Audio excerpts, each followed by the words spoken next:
Por que é tão fácil de celebrar a Deus em um momento e duvidar dele logo depois? Êxodo 15 começa com uma explosão de louvor.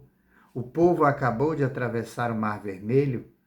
O impossível aconteceu diante dos seus olhos. O mar se abriu, o inimigo foi vencido e agora, pela primeira vez, eles cantam: Cantarei ao Senhor, porque triunfou gloriosamente. Esse não é um louvor superficial. É a resposta direta da ação de Deus.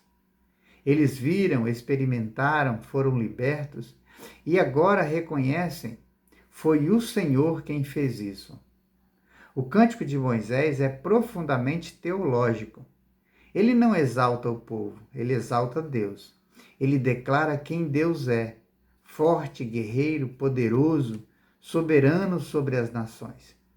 O Senhor é homem de guerra, Senhor é o seu nome. Aqui vemos algo importante. Deus não apenas liberta, ele luta pelo seu povo. Ele não é um espectador da história, ele é o protagonista. O texto descreve com detalhes poéticos como o exército egípcio foi lançado ao mar. Cavalos, carros, soldados, tudo subjugado pelo poder de Deus. Mas o cântico não olha apenas para o passado, ele olha e aponta para o futuro. Tu, com tua beneficência, guiaste o povo que salvaste.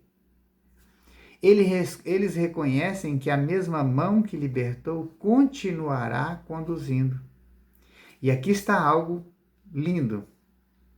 Miriam, com as mulheres, responde ao cântico com dança e celebração.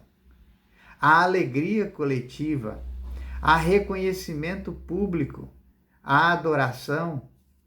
Mas então o cenário muda.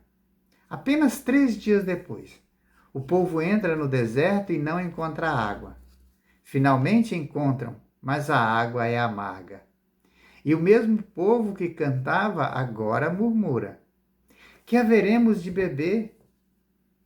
Percebe a rapidez do louvor à reclamação em poucos dias? Isso revela algo profundo sobre o coração humano. É possível experimentar grandes feitos de Deus e ainda assim não confiar nele nas pequenas crises. Eles viram o mar se abrir, mas tropeçam diante da falta de água. E se formos honestos, isso também fala de nós.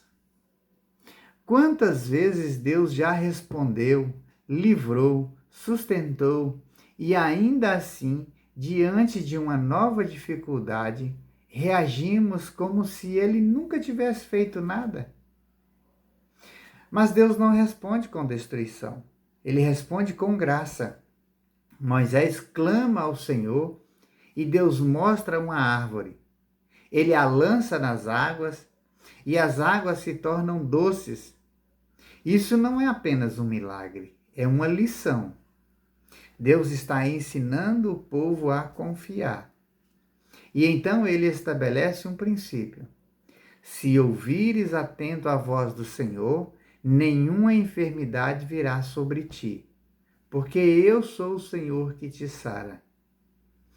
Aqui Deus se revela como Jeová Rafá, o Senhor que cura. Mas não apenas cura física, ele trata o coração, a fé, a dependência. Logo depois o povo chega a Elim. 12 fontes de água, 70 palmeiras, descanso, provisão abundante. Perceba o movimento: prova, intervenção e descanso.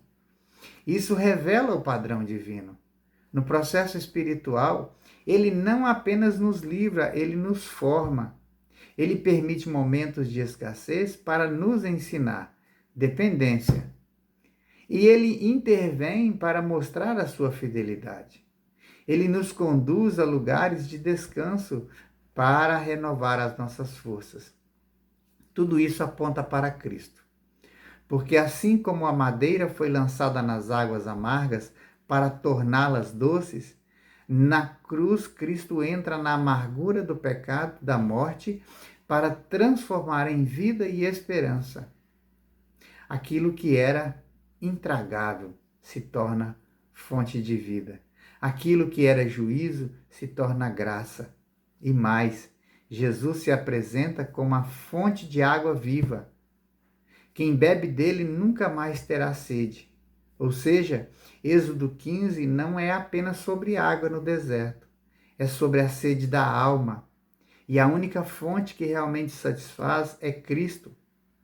No fim, o texto nos confronta com uma pergunta simples, mas profunda. Sua fé depende das circunstâncias ou está firmada em quem é, em quem Deus é? Você louva apenas quando tudo vai bem ou continua confiando mesmo quando a água é amarga? Porque a verdadeira fé não nasce no milagre, ela se revela na prova.